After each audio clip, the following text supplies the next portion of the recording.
Shorts video আপনি কীভাবে viral করবেন। সো এখানে একটা বিষয় আমি আপনাদের বলবো, শর্টস ভিডিও ভাইরাল করার কোনো টিপস অ্যান্ড ট্রিক্স নেই।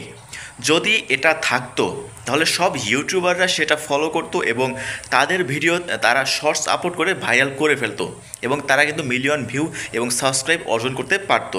সাধারণত ইউটিউবে যখন আপনি shorts video viral tips and tricks দেখবেন, সেক্ষেত্রে আপনি যেগুলো দেখবেন, নাম্বার 1, শর্ট ফিড থেকে তারা আপলোড করা দেখাবে। Number 2, hashtag shorts, hashtag YouTube shorts, এইগুলো হ্যাশট্যাগ বেশি বেশি করে 3টা থেকে 4টা হ্যাশট্যাগ তারা দেখাবে যে এই হ্যাশট্যাগ ইউজ করুন, আপনার শর্ট ভিডিওতে ভিউ আসবে। এবং নাম্বার 3, টাইটেল, ট্যাগ, ডেসক্রিপশন, এইগুলো তারা সেট করে একটা শর্ট ভিডিও, একটা লং ভিডিও যেভাবে আপলোড করা হয় সেইভাবে আপলোড করে তারা দেখাবে যে এইভাবে আপলোড করুন, আপনার শর্ট ভিডিওতে ভিউ আসবে। নাম্বার 4, তারা থাম্বেলটা দেখাবে যে শর্ট ভিডিওতে থাম্বেল দিন, তাহলে আপনার শর্ট ভিডিও ভাইরাল হবে।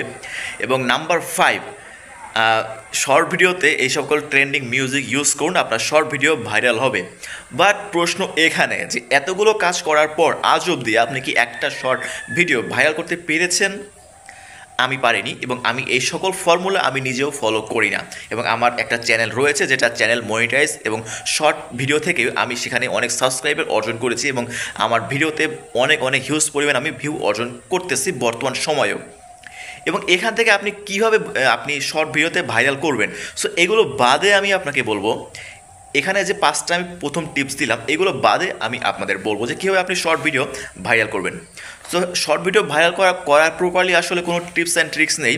আপনি যেটা করবেন সেটা হলো আপনি প্রতিদিন শর্ট ভিডিও আপলোড করবেন এবং অবশ্যই সেগুলোর যেন একটু ভালো কোয়ালিটি হয়, এবং আপনার শর্ট ভিডিও যে টপিকের উপর আপনি তৈরি করেন না কেন, অবশ্যই যেন দেখার মতো হয়। আপনি একটা শর্ট ভিডিও আপলোড করলেন কিন্তু সেখানে দেখার মতো কিছুই নেই, তাহলে আপনার শর্ট ভিডিও মানুষ কেন দেখবে? এই বিষয়টা মাথায় রাখবেন, তারপর শর্ট ভিডিও আপলোড করবেন। ভিডিও যখন, এবার আপনাকে প্রশ্ন করছি, আপনি যখন শর্ট ভিডিও দেখেন, কোনটা আপনি দেখেন এবং কোন টাইপের ভিডিও আপনি দেখেন না, এগুলো একটু মাথায় রাখবেন। যে সকল ভিডিও আপনার কাছে ভালো লাগে ওইগুলোও কিন্তু আপনি দেখেন, যেটা আপনার কাছে ভালো লাগে না সেগুলো কিন্তু দেখেন না। আর এইটাই আপনার ক্ষেত্রেও প্রযোজ্য। আপনি যে সকল শর্ট ভিডিও তৈরি করবেন, আপনার কাছে আগে দেখবেন যে আমার কাছে কতটা ভালো লাগছে আমার ভিডিও। যদি আপনার কাছে ভালো লাগে তো সেটা অন্য সবার কাছেও ভালো লাগবে। এবং শর্ট ভিডিও আপলোড করার পর আপনি যদি কোনো হ্যাশট্যাগ, কোনো টাইটেল না ইউজও করেন, তারপরেও কিন্তু আপনার শর্ট ভিডিওতে ভিউ আসবে। যদি আপনার চ্যানেল নতুন থাকে তখন কিন্তু আপনার চ্যানেলের ভিডিওতে একটু কম কম ভিউ পাবেন, 500, 1000, 2K, 2.2K, এই টাইপের আপনি ভিউ অর্জন করতে পারবেন আপনার নতুন চ্যানেল থেকে, কারণ আপনার তখন কোনো অডিয়েন্স নেই। তো আপনার শর্ট ভিডিও আপলোড করতে করতে একটা সময় অডিয়েন্স যখন বেশি আসবে তখন কিন্তু আপনার ভিডিওতে বেশি করে ভিউ আসবে। এবং শর্ট ভিডিও ভাইরাল হওয়াটা টোটালি ভাগ্যের বিষয়।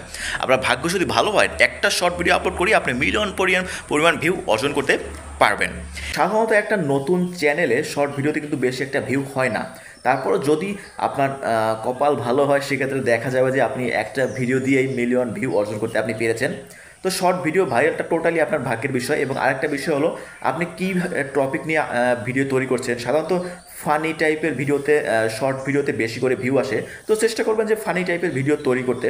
এবং যদি টেকনোলজি হয়, সেক্ষেত্রে আমি বলবো যে টেকনোলজি চ্যানেলের ভিউ এমনিতেই কম, খুব কচ্ছপ গতিতে টেকনোলজি চ্যানেল এটা গ্রো করে। সো টেকনোলজি শর্ট ভিডিও আপনার গ্রো করতে অনেক সময় লাগবে। এবং যদি গেমিং হয় তাহলে আপনি ট্রেন্ডিং যে গেমগুলো আছে, আপনি ইউটিউবে যাবেন, ইউটিউবে যাওয়ার পর সেখানে ট্রেন্ডিং অপশনে গিয়ে দেখবেন যে কী কী গেম রয়েছে এবং সেইগুলো আপনি খেলবেন, তাহলেই দেখবেন যে খেলে আপলোড করবেন, তাহলে দেখবেন যে সেগুলো থেকেও কিন্তু আপনি ভালো একটা ভিউ কিন্তু আপনি অর্জন করতে পারবেন। সো ট্রেন্ডিং গেমগুলো খেলে আপনি বেশি করে ভিউ অর্জন করতে পারবেন। এবং টাইটেলের শেষে আপনি একটা হ্যাশট্যাগ দিয়ে দিন, অথবা আমি টাইটেলও দিই না, জাস্ট হ্যাশট্যাগ ইউজ করি, সেক্ষেত্রেই দেখা যায় যে অনায়াসে 20K ভিউ আমার এমনিতে চলে আসে। সো আপনি কী টাইপের ভিডিও আপলোড করবেন সেটা সম্পূর্ণ আপনার বিষয়, বাট আপনার ভিডিওটা যেন ভালো হয়, যাতে মানুষ সেটা দেখে ভালো ফিল করে। যদি ভালো না হয় তাহলে আপনার ভিডিও কেউ দেখবে না।